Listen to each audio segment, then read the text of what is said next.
الحمد لله رب العالمين والصلاة والسلام على سيد الأنبياء والمرسلين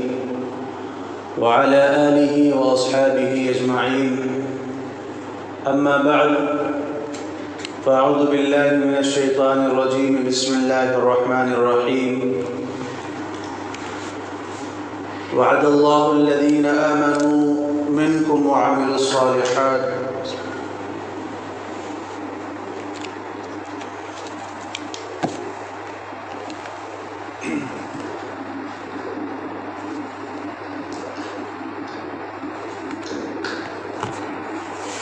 وعد الله الذين آمنوا منكم وعملوا الصالحات لا يستخلفنهم في الأرض كما استخلف الذين من قبلهم وليمكنن لهم دينهم الذي ارتضى لهم وليبدلنهم من بعد خوفهم أمنا. وقال النبي صلى الله عليه وسلم: إنما بعثت معلما. وقال في رواية أخرى: إنما بعثت لأتمم مكارم الأخلاق، أو كما قال عليه الصلاة والسلام. صدق الله مولانا العظيم وصدق رسوله النبي الكريم، ونحن على ذلك لمن الشاهدين والشاكرين والحمد لله رب العالمين. اللهم صل على سيدنا محمد وعلى آل سيدنا محمد وبارك وسلم. اللهم صل على سيدنا محمد وعلى آل سيدنا محمد وبارك وسلم. اللهم صل على سيدنا محمد وعلى آل سيدنا محمد وبارك وسلم.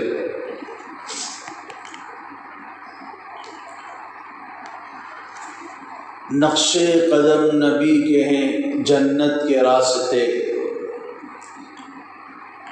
نقش قدم نبی کے ہیں جنت کے راستے،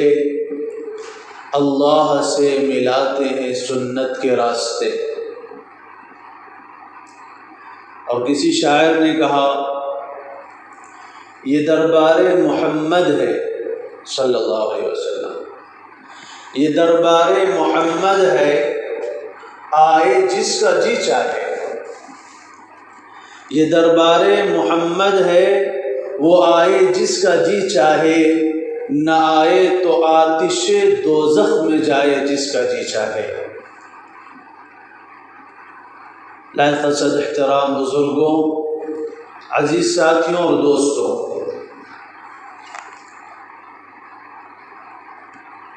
دنیا کے اندر جب قوموں کے اوپر آفتیں آتی ہیں، مصیبتیں آتی ہیں، اور وہ ان آفتوں اور مصیبتوں میں ایسے گر جاتی ہیں کہ نہ جانے کی کوئی جگہ باقی نہیں رہتی، نہ رہنے کا کوئی ٹھکانہ باقی رہتا ہے. نہ دن میں چین ہوتا ہے، نہ رات میں سکون آتا ہے. ہر طرف سے مشکلات، پریشانیوں اور دشواریوں کے حملے ہوتے ہیں. تو ایسے وقت میں اللہ تبارک و تعالی انبیاء علیہ السلام کو مبعوث فرماتے ہیں، اور انبیاء علیہ السلام آ کر کے ان کو اس مشکل سے، اس مصیبت سے، اس پریشانی سے نجات دلاتے ہیں. نبیوں کا کام صرف یہ نہیں ہے کہ وہ آپ کو نماز کا طریقہ بتا دیں، روزے کا طریقہ سکھا دیں، حج کا طریقہ سکھا دیں. یہ تو اصولی چیز ہے ہی ہے، یہ تو مقصد بعثت ہوتا ہی ہے. لیکن اس کے ساتھ ساتھ انبیاء علیہ السلام کی ذمہ داری یہ بھی ہوتی ہے، انبیاء علیہ السلام کا فریضہ یہ بھی ہوتا ہے کہ جس طرح وہ انسانیت کو آخرت کی مشکلات سے نجات دلاتے ہیں، ایسے ہی وہ امت کو دنیاوی مشکلات سے بھی نجات دلاتے ہیں. اور جو قوم، جو امت اپنے بھیجے ہوئے رسول یا نبی کی تعلیمات کے مطابق اس کے بتائے ہوئے طریقے کے مطابق اپنی زندگی کو ڈھال لیتی ہے، بنا لیتی ہے، وہ قوم نجات پا جاتی ہے۔ اور جو قوم اپنے نبی کے طریقے کو چھوڑ دیتی ہے، پس پشت ڈال دیتی ہے اور اس سے غفلت اور لاپرواہی برتتی ہے، ایسی قوم جو ہے اپنی مشکل میں اور بھی زیادہ گھر جایا کرتی ہے۔ مثال کے طور پر میں آپ کے سامنے ایک واقعہ رکھتا ہوں۔ ایک قوم گزری ہے جس کو ہم بنو اسرائیل کے نام سے جانتے ہیں۔ یہ وہ قوم تھی جو نبیوں کی اولاد تھی۔ اللہ تبارک و تعالیٰ نے اس قوم کو بڑی عظمت بخشی تھی۔ قرآن میں اللہ تعالیٰ فرماتے ہیں فضلناہم علی العالمین، ہم نے اس قوم کو دنیا جہان کے اوپر فضیلت عطا کی تھی، دنیا والوں سے ہم نے ان کو فوقیت دی تھی، مقام دیا تھا، مرتبہ دیا تھا۔ اور یہ اللہ تعالیٰ کے اتنے زیادہ احسانات ان کے اوپر ہوئے کہ یہ خود کہتے تھے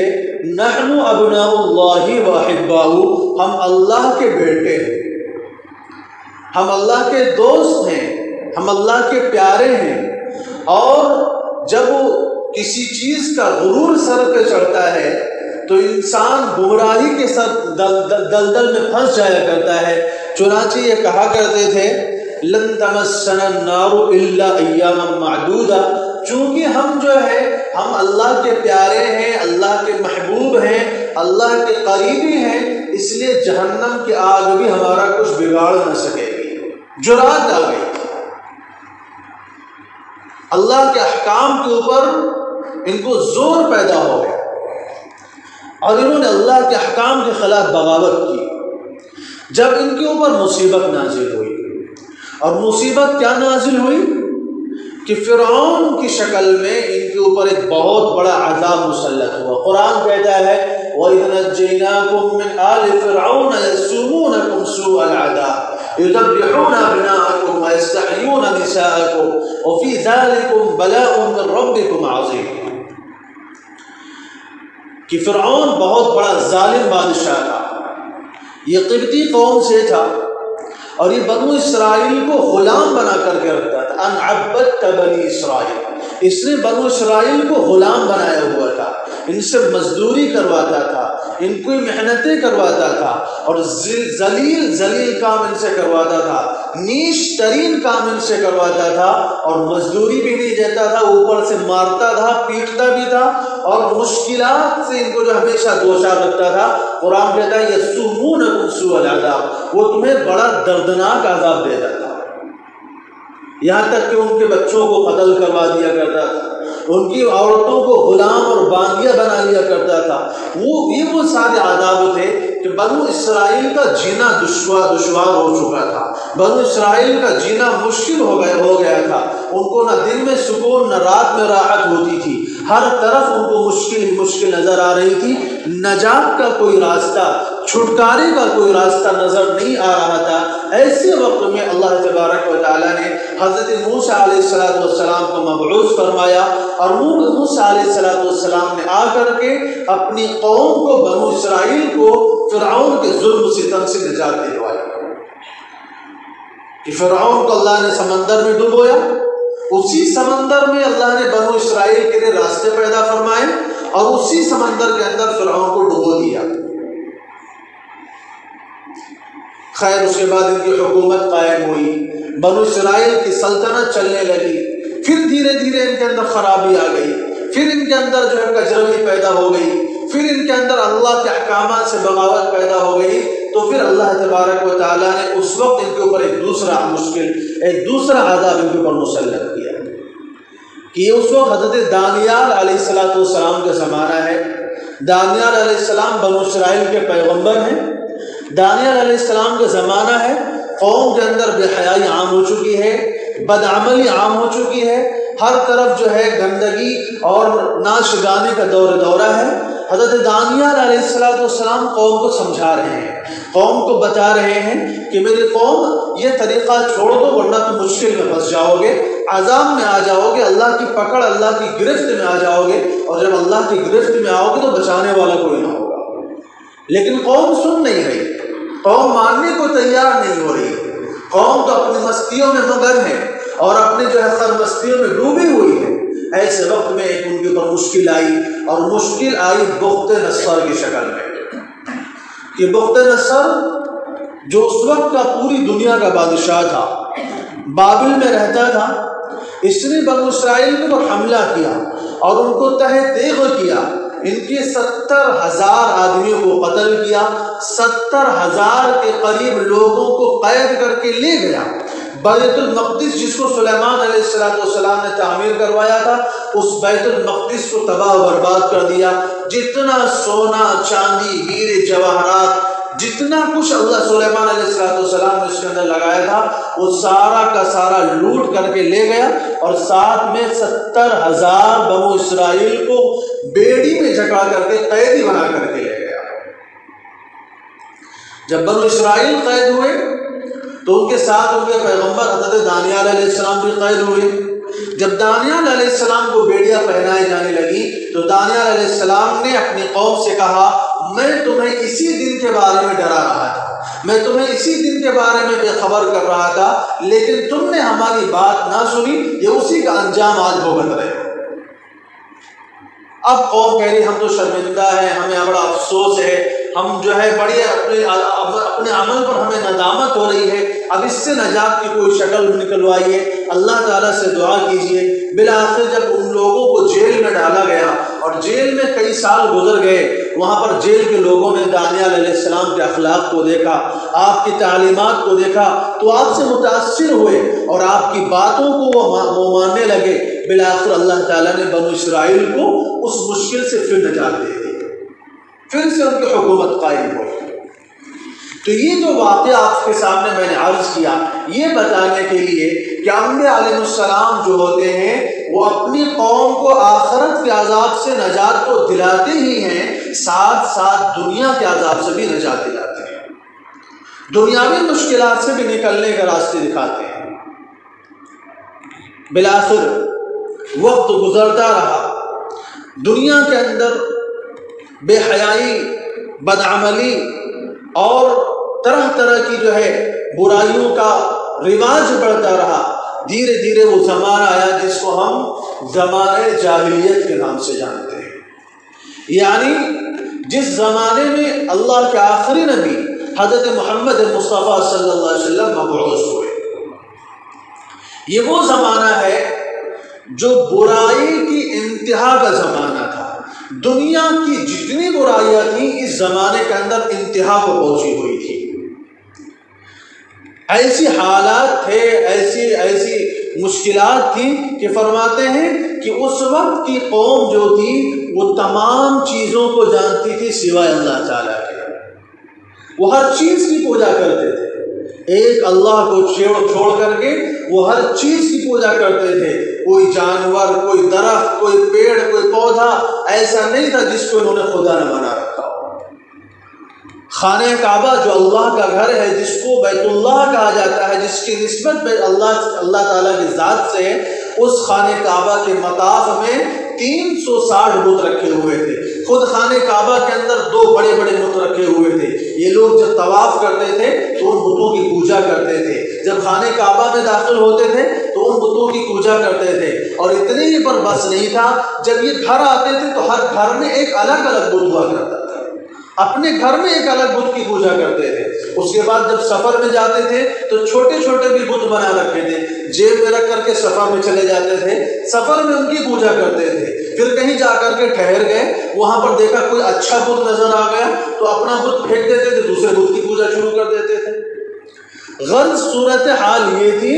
کہ جتنے عبادت گزار نہیں تھے اس سے زیادہ خدا موجود تھے، پوجا کرنے والے تو لاکھوں کی تعداد میں، لیکن جو معبود تھے، جو خدا تھے، وہ کروڑوں کی تعداد میں تھے۔ اور بے حیائی کا یہ عالم تھا کہ باقاعدہ زنا کاری کھلم کھلا ہوا کرتی تھی، اور ایسی بے حیائی کا اور ایسی جو ہے بے شرمی کا دورہ تھا۔ کہتے ہیں کہ نکاح کی ایک رسم خالی باقی تھی کہ اس میں یہ بھی شکل موجود تھی کہ اگر کوئی عورت کا شوہر کالا ہے تو کسی گورے آدمی کے پاس جا سکتی ہے، اور وہ کھلم کھلا جا کر کے بغیر کسی شرم و حیا کے، اس کو یہ قانون حاصل تھا کہ وہ کسی گورے مرد سے جا کر کے کہتی تھی کہ میرا شوہر کالا ہے تو میرے ساتھ جو ہے بدکاری کر، میں تیرے پاس آئی ہوں تاکہ تجھ سے میری اولاد پیدا ہو، میری اولاد گوری پیدا ہو۔ بے حیائی کا یہ عالم تھا، ڈاکہ زنی، چوری، قتل، غارت گری اور شراب کی محفلیں عام ہوا کرتی تھی، یہاں تک کہ کہتے ہیں کہ جب ان کے یہاں بچہ پیدا ہوتا تھا تو اس کی گھٹی میں شراب ڈالی جاتی تھی۔ جیسے ہمارے اور آپ کے یہاں بچہ پیدا ہوتا ہے تو اس کو کوئی اللہ والا، کوئی اللہ کا نیک بندہ تحنیک کرتا ہے کہ کوئی میٹھی چیز چبا کر کے اس کے حلق میں ڈالی جاتی ہے تاکہ اللہ کے نیک بندے کی برکت اس کی زندگی میں داخل ہو اور اس سے نیک اعمال صالح ہو۔ تو ان کے ہاں جب بچہ پیدا ہوتا تھا تو شراب گھٹی میں ڈالی جاتی تھی، شراب کے عادی ہوا کرتے تھے، اور قساوت قلبی اور سخت دلی کا یہ عالم تھا کہ اپنی اولاد کو زندہ دفن کر دیا کرتے تھے۔ اگر بیٹی پیدا ہو جاتی تھی تو ان کو جو ہے ان کے لیے ذلت کا پیغام آ جایا کرتا تھا، اذا بشر احدهم بالانثى ظل وجهه مسودا وهو كظيم، کہ جب ان کے یہاں کسی کے بیٹی کی پیدائش کی خبر عام ہوتی تھی تو وہ لوگوں سے چہرے چھپا کے پھرتا تھا، لوگوں کو اپنا منہ نہیں دکھانے کے قابل اپنے آپ کو سمجھتا تھا کہ میرے گھر بیٹی پیدا ہو گئی ہے، اب میرے گھر کوئی داماد بن کر گیا۔ اس لیے جب ان کے ہاں بیٹی کی پیدائش ہوتی تھی تو بیٹی کو دفن کر دیا کرتے تھے، اور تو اور جب ان کے ہاں بیٹی ہی موجود ہے اور بیٹے زیادہ ہو گئے، کمائی اتنی نہیں ہے کہ سب بیٹوں کو کھلا سکیں، تو 2-4 بیٹوں کو ذبح کر دیا کرتے تھے کہ ہمارے پاس اتنی طاقت نہیں کہ ہم تمہیں کھلائیں۔ قرآن میں اللہ تعالیٰ نے فرمایا لا تقتلوا اولادکم خشیۃ املاق، تم فقر فاقے کے ڈر سے، مفلسی کے ڈر سے، غربت کے ڈر سے اپنے اولاد کو قتل نہ کرو، نحن نرزقهم وإياکم، ہم تمہیں کھلانے پر قادر ہیں، تمہیں بھی کھلانے پر قادر ہیں۔ تو جب اپنی اولاد کو ذبح کیا جا رہا ہو، جب اپنی اولاد کو قتل کیا جا رہا ہو تو دوسروں کو کہاں بخشیں گے، دوسروں کو کہاں چھوڑیں گے، مسافروں کو کہاں چھوڑیں گے؟ اس لیے قافلے کے قافلے لوٹ لیے جاتے تھے، خاندان کے خاندان اجاڑ دیے جاتے تھے۔ طاقتور قبیلہ جو ہوتا تھا وہ کمزور قبیلے کے اوپر حملہ کرتا تھا، ان کا مال و دولت، ان کے جانور، ان کے مویشی اور ان کی عورتوں کو چھین کر کے لے آیا کرتا تھا، ان کے اوپر قبضہ کر لیا کرتا تھا۔ اس لیے اس وقت کی عرب قوم جو تھی وہ دنیا کی سب سے ذلیل ترین قوم شمار کی جاتی ہے۔ لوگ ان کو ذلت کی نگاہوں سے دیکھا کرتے تھے، ان کا نہ کوئی بادشاہ تھا، نہ کوئی حاکم تھا، نہ کوئی قانون تھا۔ کبھی فلاں ملک ان کے اوپر حملہ کرتا تھا، کبھی ایران والے حملہ کرتے تھے، کبھی روم والے حملہ کرتے تھے، ان کو لوٹ لیا کرتے تھے، ان کو تباہ برباد کر دیا کرتے تھے، اور یہ مجبور تھے اپنی اس حالت کے ساتھ، کچھ نہیں کر سکتے تھے، طاقت نہیں تھی، قوت نہیں تھی، کوئی نظام نہیں تھا، اعمال نہیں تھے، اخلاق نہیں تھے، کچھ بھی ان کے پاس نہیں تھا۔ ایسے دور میں،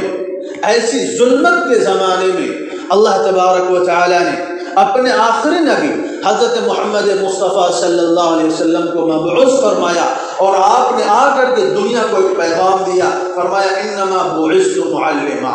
میں دنیا میں بھیجا گیا ہوں معلم بنا کر کے، کہ میں دنیا والوں کو تعلیمات سکھلانے کے لیے آیا ہوں، علم سکھلانے کے لیے آیا ہوں۔ اور دوسرا مقصد بتایا انما بعثت لاتمم مکارم الاخلاق، میں دنیا میں لوگوں کو اچھے اخلاق سکھانے کے لیے آیا ہوں تاکہ لوگوں کے اخلاق اچھے ہو جائیں، عادتیں اچھے ہو جائیں، وہ حیوانوں سے انسان بن جائیں، وہ انسانوں والی زندگی گزار سکیں کہ جس قوم کو ذلتوں کا جو ہے تمغہ دیا جاتا تھا، وہی قوم آگے چل کر کے رضی اللہ عنہم و رضوا عنہ بن گئے، کہ جس کو جہلائے عرب کہا جاتا تھا ان کو ہم صحابہ کرام کہنے لگے، ان کا نام ادب احترام سے لینے لگے، ان کو عزت کی نگاہ سے دیکھنے لگے۔ یہ کچھ اور نہیں تھا، یہ رسول اللہ صلی اللہ علیہ وسلم کی تعلیم کا نتیجہ تھا۔ اب سوال یہ پیدا ہوتا ہے کہ جو قوم اتنی ذلیل تھی، جس قوم کی عادتیں اتنی بری تھی، وہ قوم اتنی ترقی پہ کیسے آئی، وہ قوم اتنے عروج پہ کیسے پہنچی؟ تو وہ قوم جو اللہ تعالیٰ نے اس قوم کو جو عروج عطا فرمایا وہ اپنے آخری نبی حضرت محمد مصطفیٰ صلی اللہ علیہ وسلم کے ذریعے عطا فرمایا، کہ رسول اللہ صلی اللہ علیہ وسلم ہر روز جاتے تھے غار حرا کے اندر، آپ اللہ کے ذکر میں یاد میں مشغول رہا کرتے تھے۔ کہتے ہیں ایک دن جبرائیل علیہ السلام آتے ہیں اور فرماتے ہیں اقرا، آپ پڑھیے۔ تو رسول اللہ صلی اللہ علیہ وسلم فرماتے ہیں ما انا بقاری، مجھے تو پڑھنا لکھنا آتا نہیں، میں نے کسی سے پڑھنا لکھنا نہیں سیکھا۔ تو رسول اللہ صلی اللہ علیہ وسلم فرماتے ہیں جبرائیل علیہ السلام نے مجھے اپنے سینے سے اتنے زور سے لگایا کہ مجھے ایسا محسوس ہوا کہ میری پسلیاں ٹوٹ جائیں گی، میری ہڈیاں جواب دے جائیں گی۔ اس وقت میں پھر جبرائیل علیہ السلام کہتے ہیں اقرا، پڑھیے۔ تو رسول اللہ صلی اللہ علیہ وسلم فرماتے ہیں مجھے پڑھنا لکھنا آتا نہیں، ما انا بقاری۔ 3 مرتبہ یہ سوال جواب ہوتا ہے۔ جب تیسری مرتبہ سوال جواب ہوتا ہے، جبرائیل علیہ السلام کہتے ہیں پڑھیے۔ رسول اللہ صلی اللہ علیہ وسلم فرماتے ہیں مجھے پڑھنا نہیں آتا ہے، میں نے کسی سے پڑھنا لکھنا نہیں سیکھا، آپ ہی بتائیے میں کیا پڑھوں؟ تو فرمائیے پڑھیے اقرا بسم ربک الذی خلق خلق الانسان من علق اقرا وربک الاکرم الذی علم بالقلم۔ پڑھیے اپنے رب کے نام سے جس نے انسانوں کو پیدا کیا، کائنات کو بنایا، اور تم کو جو ہے خون کے لوتھڑے سے اور منی کے قطرے سے پیدا کیا۔ پڑھیے اس رب کی ذات، اس رب کا نام لے کر کے جو بڑا کریم ہے، جس نے قلم کے ذریعے تعلیم دی۔ تو گویا کہ یہ قرآن کریم کی پہلی وحی جو ہے یہ ہمیں تعلیم کی طرف ہمیں جو ہے توجہ لگاتی ہے کہ ہمیں تعلیم کی طرف آگے بڑھنا چاہیے، تعلیم کے میدان میں ہمیں ترقی کرنا چاہیے، علوم حاصل کرنا چاہیے، اخلاق سیکھنے چاہیے۔ لیکن سوال یہ پیدا ہوتا ہے کہ علوم سیکھنے بھی چاہیے تو کون سے علوم سیکھنے چاہیے؟ ایک ہوتے ہیں دنیاوی علوم جس میں آپ کو یہ سکھایا جاتا ہے کہ آپ کس طرح اچھے سے اچھا کھانا بنا سکتے ہیں، اچھی سے اچھی ڈشیں تیار کر سکتے ہیں، جس میں آپ کو یہ سکھایا جاتا ہے کہ آپ کیسے اپنا اچھا مکان بنا سکتے ہیں، آپ مکان کو کیسے بلند کر سکتے ہیں، جس میں یہ سکھایا جاتا ہے کہ آپ کے بستر کیسے عمدہ ہو جائے، آپ کا لباس کیسے عمدہ ہو جائے، آپ کا کھانا کیسے عمدہ ہو جائے، آپ کی سواری کیسے عمدہ ہو جائے۔ یہ دنیاوی علوم ہے، لیکن میرے دوستو اس کو علوم نہیں کہا جاتا ہے، یہ جو ہے حرفت، اس کو صنعت کاری کہا جاتا ہے، اس کو تجربہ اور جو ہے دنیاوی علم کہا جاتا ہے۔ یہ علم سکھانے کے لیے انبیاء علیہ السلام نہیں آئے۔ اگر نبی آتے تو انسان کھانا پینا جانتا تھا، اگر نبی نہیں آتے جب بھی انسانوں کو جو ہے مکان بنانا آتا تھا، وہ اپنے رہنے کے لیے مکان بنا لیتے۔ اگر نبی نہیں بھی آتے تو آج بھی آپ دیکھیے کہ جو لوگ نبیوں کو نہیں ماننے والے ہیں وہ دنیاوی چیزوں میں مسلمانوں سے کہیں زیادہ ترقی یافتہ ہے۔ آپ کیا سوچتے ہیں کہ انسان کی زندگی کا مقصد کھانا پینا، سونا جاگنا اور جو ہے مکانات بنانا، گاڑیاں خریدنا، اچھے سے اچھا لباس پہننا یہ ہے؟ میرے دوستو یہ انسانیت کا مقصد نہیں ہے، یہ انسان ہونے کا مقصد نہیں ہے، کیونکہ یہ چیز تو ایک معمولی سا پرندہ بھی جانتا ہے، ایک معمولی سا پرندہ بھی جو ہے اپنے لیے گھونسلہ بنانا جانتا ہے، ایک درندہ بھی جو ہے اپنے لیے کچھاڑ بنانا جانتا ہے، وہ اسی کے اندر رہتا ہے۔ پھر وہ پرندے کے دل میں اللہ نے یہ وحی کر رکھی ہے کہ اگر اپنے گھونسلے میں بیٹھے رہو گے تو بھوکے مر جاؤ گے، تمہیں چل کر کے جانا پڑے گا، محنت کرنا پڑے گا، روزی کمانی پڑے گی، جب تم کو جا کر کے کھانا ملے گا۔ ایک کچھاڑ میں رہنے والے شیر کے دل میں بھی اللہ یہ وحی ڈالتے ہیں کہ اگر تو یہیں بیٹھا رہے گا تو تجھے کوئی کھانا نہیں دینے آئے گا، تو بھوکا مر جائے گا، تجھے چل کر کے خود شکار کرنا پڑے گا اور فلاں چیز تیرے شکار اس میں جا کر کے غذا حاصل کر۔ تو اگر کھانا پینا، اگر ہم علم سمجھتے ہیں تو پرندے بھی عالم ہیں، اگر کھانا پینا ہم علم سمجھتے ہیں تو درندے بھی عالم ہیں، یہ بھی علماء ہیں۔ تو پھر انسان اشرف المخلوقات کس بنیاد کے اوپر ہے؟ انسان کو اشرف المخلوقات کس بنیاد پر کہا گیا؟ مکان بنانے کی وجہ سے۔ آپ نے دیکھا ہوگا کہ شہد کی مکھی کیسا عمدہ مکان بناتی ہے کہ جتنے سوراخ ہوتے ہیں سب برابر ہوتے ہیں، کہیں پر بھی کمی بیشی نہیں ہوتی ہے۔ اور پھر اس کا انتظام دیکھیے، اس کا معاملہ دیکھیے کہ ایک ایک سوراخ کے اندر باقاعدہ اس کے اندر جو ہے الگ الگ طبقے متعین ہوتے ہیں کہ کتنے میں شہد رکھا جانا ہے، کتنے میں جو ہے بچوں کو پالنا ہے، اور کتنے میں جو ہے ماں باپ کو رہنا ہے۔ ان کا باقاعدہ ایک لیڈر ہوتا ہے جس کو یعصوب کہا جاتا ہے، وہ اپنے لیڈر کے مطابق چلتے ہیں، اسی کی بات مانتے ہیں، اسی کی اطاعت کرتے ہیں، جدھر وہ جانے کا کہتا ہے ادھر ہی وہ جاتے ہیں، جدھر وہ جانے سے منع کر دیتا ہے ادھر سے وہ نہیں جاتے۔ تو وہ بھی ان کے اندر بھی ایک نظام، ایک سیاست ہے، ان کو بھی مکان بنانا آتا ہے۔ تو شہد کی مکھی بھی بہت بڑی عالم ہو گئی۔ اگر آپ سمجھتے ہیں کہ ہم تو اچھے سے اچھا لباس پہنتے ہیں، اس لیے ہم ہم لباس کے معاملے میں ہمیں ترقی حاصل ہے اور یہ علم ہمیں حاصل ہے، تو میرے دوستوں لباس کا اگر آپ دیکھنا ہے تو اللہ تعالیٰ نے ایک خوبصورت سے خوبصورت پرندے بنائے ہیں، ان کے اوپر ایسی ایسی جلد، ایسی کھالیں بنائی ہیں کہ انسان دیکھتا رہ جاتا ہے۔ آپ کے لباس سے کہیں زیادہ عمدہ ان کے لباس اللہ نے بنائے ہیں۔ آپ شیر کو دیکھ لیجئے، اس کا لباس دیکھ لیجئے، اس کی کھال دیکھ لیجئے، آپ کو تو اپنا لباس بار بار دھونا بھی پڑتا ہے، اس کو دھونے کی بھی ضرورت نہیں ہے۔ اگر آپ یہ سمجھتے ہیں کہ ہم کو تو ڈاکٹری آتی ہے، ہمیں تو علم طب حاصل ہے، لہذا ہم جو ہے یہ بہت بڑے عالم ہو گئے، ہم جو ہے ترقی یافتہ ہو گئے، تو علم طب حاصل کر لینا بھی کوئی کمال نہیں ہے، کیونکہ دنیا میں جتنی بھی مخلوقات ہیں، دنیا میں جتنی بھی اللہ تعالیٰ نے مخلوقات پیدا فرمائی ہیں، ہر ایک کو اپنے نفع نقصان کا علم ہے، اس کو اپنے علاج کا پتہ ہے کہ اللہ نے ہماری شفا، ہمارا علاج کس چیز کے اندر رکھا ہے۔ کہتے ہیں ایک جگہ کا واقعہ ہے، وہاں پر ایک قوم رہا کرتی تھی، لیکن وہاں پر بندر بہت زیادہ رہے ہوتے تھے، ہزاروں کی تعداد میں بندر۔ اب بندروں کی فطرت کیا ہوتی ہے آپ جانتے ہیں، موقع ملتے ہی گھر سے کپڑا اٹھا لے گئے، کھانے کا سامان اٹھا لے گئے، ضرورت کی چیز اٹھا لے گئے، اب لے جا کر کے دیوار پر سامنے بیٹھے ہیں اور آپ کے سامنے ہی پھاڑ رہے ہیں۔ آپ کچھ کر بھی نہیں سکتے ہیں، ان کو مار بھی نہیں سکتے ہیں، کیونکہ ہندوؤں کا علاقہ ہے اور ہندو تو ان کو بھگوان سمجھتا ہے، تو اب ان کو مار بھی نہیں سکتے ہیں۔ انہوں نے کہا کہ ہمیں ایک تدبیر کرنی چاہیے کہ ان سے ہمیں کسی طرح چھٹکارا مل جائے۔ انہوں کہتے ہیں ہم نے بازار سے زہر خریدا اور زہر خرید کر کے اس کو جو ہے آٹے میں ملایا، اس کی روٹیاں تیار کی اور وہ روٹیاں ہم نے لے آ کر کے چھتوں پہ پھیلا دی کہ بندر آئیں گے، یہ روٹیاں کھائیں گے، اس میں چونکہ زہر ملا ہوا ہے، یہ سب جو ہے کھا کر کے فوراً مر جائیں گے، ہمیں ان سے نجات مل جائے گی۔ خیر انہوں نے جب یہ کام کیا، کہتے ہیں 2-4 بندر آئے، اب وہ حیرانگی سے دیکھ رہے ہیں کیا معاملہ ہے، پہلے تو ہمیں روٹیاں تو کچن سے چرانی پڑتی تھی، آج چھتوں پہ پھیلی ہوئی ہیں، ایک بھی بندر روٹی کو ہاتھ نہیں لگا۔ سارے بندر جو ہیں بڑے حیرت سے دیکھ رہے ہیں، وہ واپس چلے جاتے ہیں، کچھ دیر کے بعد دوسرے چند بندر آتے ہیں، وہ بھی آ کر کے اس کا معائنہ کرتے ہیں، ادھر سے ادھر کھدک کر کے دیکھ رہے ہیں، اس کا معائنہ گویا کہ پورا صورتحال کو سمجھ رہے ہیں کہ معاملہ کیا ہے، یہ کوئی سازش تو نہیں ہے، یہ کوئی جو ہے ہمارے خلاف چال تو نہیں چلی گئی ہے۔ خیر اب وہ بھی چلے جاتے ہیں، اس کے بعد کہتے ہیں 150 کے قریب بندر آتے ہیں، بڑے بڑے موٹے تازے بندر، بالکل آ کر کے واپس میں ایک دوسرے سے بیٹھ کر کے بہت دیر ایک دوسرے سے کچھ مشورہ کرتے ہیں، بات چیت جو ہوتی ہے ان کی اپنی زبان میں۔ اس کے بعد کہتے ہیں ایک بندر آگے بڑھتا ہے، روٹی کو توڑتا ہے، اس کو سونگتا ہے، پھر دوسری روٹی کو توڑتا ہے، اس کو سونگتا ہے، اور اس کو سونگنے کے بعد یہ بندر سارے کے سارے وہاں سے چلے جاتے ہیں۔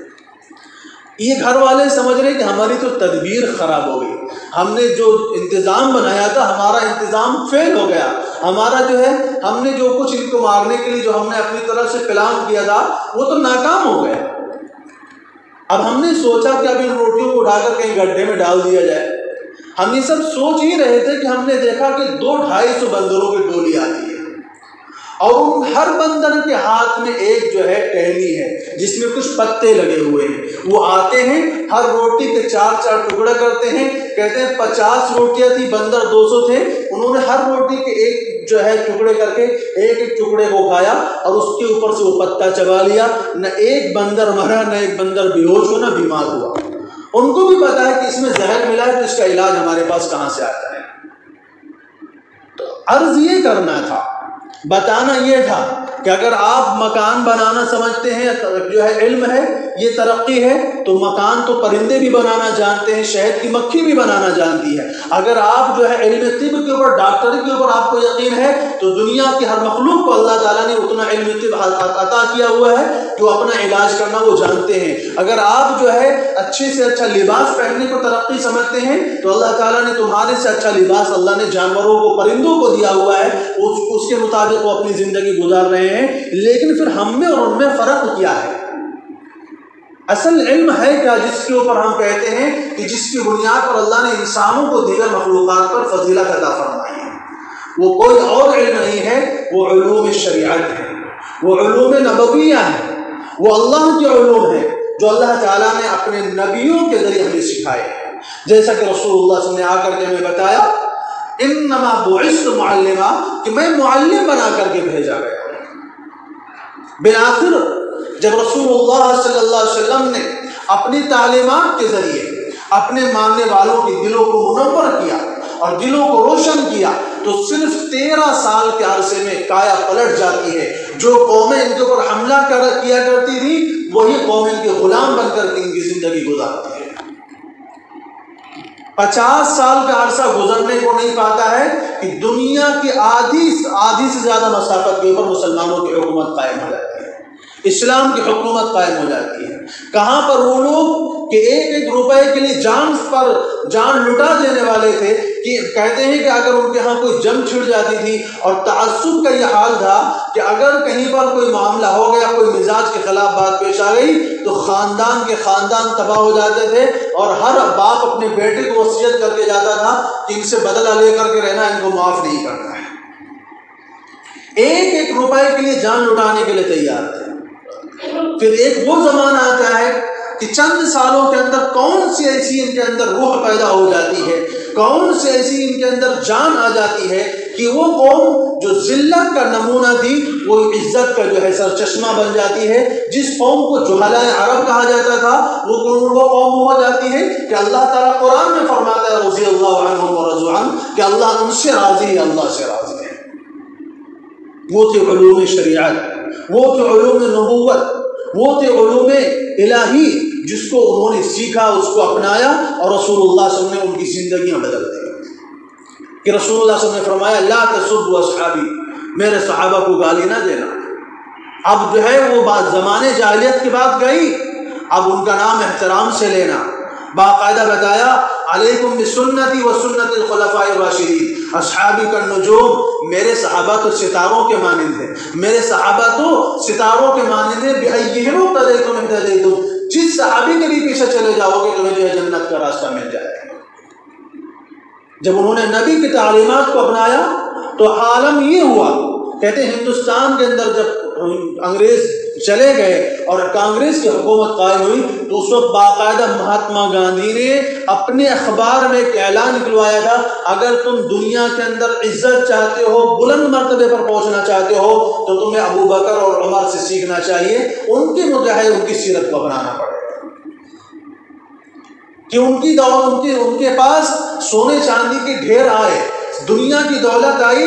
لیکن ان کے نہ تو پھٹے ہوئے کپڑے ان کے چھوٹے, نہ سوکھی روٹی ان کے چھوٹی. دنیا کی چمک دمک نے ان کا کچھ بھی ان کی مزاج میں تبدیلی پیدا نہ کی.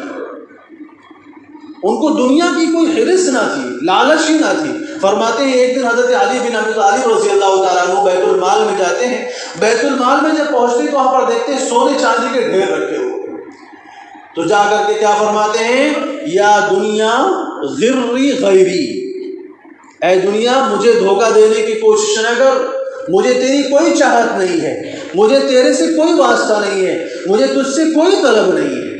تو جا کر کے کسی اور کو اپنی چمک دکھا, تو جا کر کے کسی اور کو اپنا حسن و جمال دکھا, میں تیرے دھوکے میں آنے والا نہیں ہوں. کہتے ہیں پھر حکم دے دیا, رات بھر مدینے کی گلیوں کے اندر سونا چاندی تقسیم ہوتا رہا. حضرت جابر بن عبداللہ رضی اللہ تعالیٰ عنہ وہ صحابی جو غزوہ خندق کے موقع پر رسول اللہ صلی اللہ علیہ وسلم کی دعوت فرماتے ہیں, یہ ہے جو ہے اس زمانے کے لکھپتی صحابہ میں سے. کہتے ایک دن گھر میں آئے بڑے پریشان ہیں. بیوی نے محسوس کر لیا کہ ان کے چہرے کے اوپر پریشانی کے کچھ آثار ہیں. فرمانے لگی کیا بات ہے, ہم آپ کے آج چہرے کے آثار کو بدلے ہوئے دیکھ رہے ہیں, آپ کے اوپر پریشانی کی نشانیاں ہمیں نظر آ رہی ہیں, کیا وجہ ہے؟ تو حضرت جابر بن عبداللہ رضی اللہ تعالیٰ کیا فرماتے ہیں کہ خزانہ اتنا زیادہ بڑھ گیا ہے کہ مجھے ہر وقت فکر سوار رہتی ہے اس کو خرچ کہاں سے کیسے کروں اور اس کو اپنے سے دور کیسے کروں. سوچئے, نظریے کا فرق دیکھیے. ہم اور آپ تو تب پریشان ہوتے ہیں جب ہمارا خزانہ خالی ہوتا ہے, ہمارا اکاؤنٹ خالی ہوتا ہے, جب ہم پریشان ہوتے ہیں. وہ اس وقت پریشان ہوتے تھے جب ان کا خزانہ بھرا ہوتا تھا کہ اس کو خرچ کس طرح کیا جائے. کہتے بیوی بھی صحابیہ تھی, انہوں نے مشورہ دیا اس میں پریشان ہونے کی کیا بات ہے, آپ جو ہے اپنا مال غریبوں میں تقسیم کروا دیجیے. کہتے انہوں نے فوراً اپنے وزیر کو, اپنے خزانچی کو بلایا اور اس کو حکم دے دیا پوری رات مدینے کے اندر سونا چاندی تقسیم کیا جاتا ہے. کہتے جب صبح حساب لگایا گیا تقریباً 6 یا 7 لاکھ کے قریب جو ہے دینار اور درہم تقسیم کیے گئے، اس کے بعد آ کر کے کہتے اب مجھے چین آیا ہے، مجھے سکون ملا ہے۔ بیوی کو شکریہ ادا کرتے ہیں کہ تیرا بڑا احسان ہے کہ تجھے مجھے جو ہے سکون حاصل کرنے کا طریقہ بتایا۔ تو کہاں ایک وہ زمانہ تھا کہ ایک ایک روپے کے لیے لوگوں کی جان لینے کے لیے تیار تھے، قافلے لوٹ لیا کرتے تھے، خاندان لوٹ لیا کرتے تھے۔ کہاں یہ زمانہ آیا ہے کہ سونے چاندی کو ڈھیر کو دے کر کے پریشان ہوتے ہیں کہ سوچتے ہیں کہ اس کو خرچ کس طرح کیا جائے۔ یہ صرف نبی صلی اللہ علیہ وسلم کی تعلیمات کا اثر تھا، یہ تو مردوں کا حال تھا۔ اور وہ عورتیں جن کے بارے میں کہا جاتا ہے وہ تو زیورات کی دیوانی ہوتی ہیں، آپ جانتے ہیں کہ وہ کانوں میں کئی چھید کئی سوراخ کروانے کے لیے تیار ہوتی ہیں کہ کس طرح اس کے اندر سونے کی کیلیاں بھر سکیں۔ اگر ان سے بتا دیا جائے کہ پورے بدن میں تم سوراخ کرا لو، پورے بدن میں ہم سونا بھر دیں گے، تو اس کے لیے بھی راضی ہو جائیں۔ کیوں؟ قرآن نے کہا ہے او من ينشأ في الحلیہ، عورتیں جو ہیں یہ زیوروں کی جھنکار میں پرورش پاتی ہیں، یہ زیوروں کی ان کی جو ہے ان کو لالچ ہوا کرتی ہے۔ کہتے ہیں ایک زمیندار کا واقعہ ہے، وہ زمیندار جو ہے اپنے کھیت سے آتا ہے، سامنے جو ہے سل جس پر پہلے مسالہ پیسا کرتے تھے وہ سل کا بٹا پڑا ہوا ہے، اپنی بیوی سے کہتا ہے کہ ذرا سل کا بٹا اٹھا کے دے، تو بیوی ذرا ناز دکھاتی ہے، نخرہ دکھاتی ہے کہ مجھے تو بڑی کمزوری، میں تو بڑی نازک ہوں، میں سل کا بٹا کیسے اٹھا سکتی ہوں۔ اب یہ زمین پر زمیندار جو ہے پریشان ہوتا ہے کہ بھائی میں تو زمین کھیتوں میں کام کرنے والا آدمی ہوں، مجھے تو محنت کرنے والی بیوی چاہیے تھی، اور اس کی نزاکت کا یہ حال ہے کہ جو ہے ایک دو سیر کا جو ہے سل کا بٹا اٹھانے کے جو ہے اس کو مشکل ہو رہی ہے۔ تو کہتے اس نے ایک تدبیر سوچی، وہ تدبیر کیا سوچی کہ بیوی کی نظر سے اوجھل کر کے وہ سل کا بٹا اٹھا کر کے لے جاتا ہے اور اس کو لے جا کر کے اس کے اوپر سونے کا پتھر چڑھوا دیتا ہے، اس میں زنجیر بنوا دیتا ہے، اور بیوی سے آ کر کے کہتا ہے میں تیرے لیے 2 سیر سونے کا جو ہے ایک زیور تیار کرا کے لے کر آیا ہوں، کیا تو اس کو پہننے کے لیے تیار ہے؟ بیوی خوشی خوشی تیار ہو جاتی ہے۔ اب بیوی اس کو گلے میں ڈال لیتی، سارے کام بھی کر رہی ہے، گلے میں ڈال کر کے گھوم رہی ہے اور جو ہے سارے کام کر رہی ہے۔ شوہر پوچھتا ہے کیا تجھے کوئی پریشانی نہیں ہو رہی ہے؟ اس کو اٹھانے میں کوئی تکلیف نہیں ہو رہی ہے؟ اس کو لے کر چلنے پھرنے میں کوئی دشواری نہیں ہے؟ بیوی نے مجھے کوئی تکلیف نہیں، میں تو بڑی خوش ہوں، مجھے تو بڑا احسان ہے کہ آپ نے مجھے اتنا بڑا زیور لا کر دے دیا۔ کہتے شوہر بیوی کو تماچا مارتا ہے کہ بیوقوف کم بخت، یہ وہی جو ہے پتھر ہے جس کو تو اٹھانے کے لیے تیار نہیں تھی، آج میں نے اس کے اوپر جو ہے سونے کا جو ہے کلر چڑھوا دیا، پتھر چڑھوا دیا ہے، تو اب اس کو جو ہے گلے میں لگایا جو ہے گلے میں اٹھا کر کے پھر رہی ہے۔ تو عورتوں کی عادت ہوتی ہے کہ وہ سونوں کی وہ جو ہے زیورات کی عاشق ہوتی ہے، ان کو زیورات سے محبت ہوتی ہے۔ لیکن رسول اللہ صلی اللہ علیہ وسلم زمانے میں عورتوں کا کیا حال ہے؟ کیفیت فرماتے ہیں حضرت عائشہ رضی اللہ تعالیٰ عنہ کا واقعہ ہے کہ جب حضرت عبداللہ بن زبیر رضی اللہ تعالیٰ عنہ جو حضرت عائشہ رضی اللہ تعالیٰ عنہ کے بھانجے ہیں، ان کی بڑی بہن حضرت اسما رضی اللہ تعالیٰ عنہ کے بیٹے ہیں، جب حضرت عبداللہ بن زبیر رضی اللہ تعالیٰ عنہ مکے کے حکمراں بنتے ہیں، کہتے ہیں سونے چاندی سے بھری ہوئی ایک بوری بھیجتے ہیں اپنی خالہ حضرت عائشہ رضی اللہ تعالیٰ عنہ کی خدمت میں، اور حضرت عائشہ رضی اللہ تعالیٰ عنہ جب وہ سونے چاندی کی بوری دیکھتی ہیں تو گھبرا جاتی ہیں، پریشان ہو جاتی ہیں، باندھی سے کہتی ہیں اس کو تقسیم کر دے۔ صبح سے لے کر کے شام تک تقسیم کی جاتی ہے، پوری بوری خالی ہو جاتی ہے۔ اس دن حضرت عائشہ روزے سے تھی، باندھی جب سارا مال تقسیم کر دیتی ہے، افطار کا وقت آتا ہے، باندھی سے پوچھتی ہے افطار کے لیے کچھ ہے؟ تو باندھی عرض کرتی ہے کہ آپ نے تو کچھ روکنے کے لیے کہا ہی نہیں، جبکہ آپ کو پتا ہے کہ 3 دن سے آپ کے گھر میں کھانے کے لیے کچھ نہیں ہے، 3 دن سے گھر میں کھانے کے لیے کچھ نہیں ہے۔ سونے چاندی کا پوری بوری آئی ہوئی ہے اور بوری کی بوری تقسیم کروا دیتی ہیں، پھر بعد میں باندھی کو ڈانٹتی ہیں کہ مجھے یاد دلانا چاہیے تھا، میں 2-4 روپے اس میں سے روک لیتی تو افطار کا انتظام ہو جاتا۔ تو میرے دوستو، یہ وہ نبی صلی اللہ علیہ وسلم کی تعلیمات کا اثر تھا۔ اور آج بھی اگر ہمیں جو ہے دنیا میں مقام پانا ہے، ترقی حاصل کرنی ہے، عروج حاصل کرنا ہے، تو امام مالک رحمۃ اللہ علیہ فرماتے ہیں لن يصلح آخر هذه الامة الا بما صلح به اولها، کہ اس امت کا آخری زمانہ اس وقت تک کامیاب نہیں ہو سکتا، اس امت کا آخری طبقہ اس وقت تک اصلاح نہیں پا سکتا جب تک اسی طریقے کو نہ اپنائے جس طریقے کو اپنا کر پہلے زمانے نے جو ہے اصلاح پائی تھی۔ تو آج جو مسلمانوں کے ہماری جو صورتحال ہے وہ کچھ اور نہیں، صرف اس وجہ سے کہ ہم نے نبی صلی اللہ علیہ وسلم کی تعلیمات کو بھلا دیا ہے۔ ہم تقالید پر آ گئے، ہم نے دوسرے قوموں کے طور طریقے اپنا لیے، ہم نے خود اپنے نبی کی تعلیمات کو بھلا دیا۔ آج اسلام کی ترقی میں اگر کوئی رکاوٹ ہے تو ہم خود مسلمان ہیں، کیونکہ ہمیں خود اپنی شریعت کا پتہ نہیں ہے، ہمیں خود اپنے احکام شریعت کا علم نہیں ہے۔ نبی کے اخلاق، نبی کی ذات، نبی کی سیرت، نبی کا چلنا پھرنا اٹھنا جاگنا، اپنے رب کا تعارف اگر ہم بتانا چاہیں تو اپنے رب کا تعارف ہمیں پتہ نہیں ہے۔ ہم اوروں کے سامنے جا کر کے جھک جاتے ہیں، ہم جہاں جاتے ہیں وہیں جا کر کے جھک جایا کرتے ہیں، کیونکہ ہمیں نبی کی تعلیمات کا علم نہیں ہے، ہمیں یہ پتہ ہی نہیں ہے کہ ہمارے اول طبقے نے، ہماری امت کے پہلے طبقے نے کس بات کی بنیاد پر ترقی حاصل کی تھی۔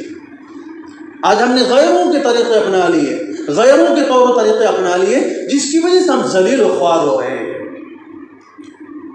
تو قرآن کریم کی جو آیت میں نے خطبے میں پڑھی تھی، اللہ تعالیٰ نے اس میں مسلمانوں سے وعدہ فرمایا ہے، وعد اللہ الذین آمنوا منکم وعملوا الصالحات۔ اللہ تعالیٰ نے وعدہ فرمایا ہے ان لوگوں سے جو ایمان لائے ہیں اور اچھے عمل کیے ہیں، لَيَسْتَخْلِفَنَّهُمْ فِي الْأَرْضِ، کہ اللہ تعالیٰ زمین کا ان کو مالک بنائیں گے۔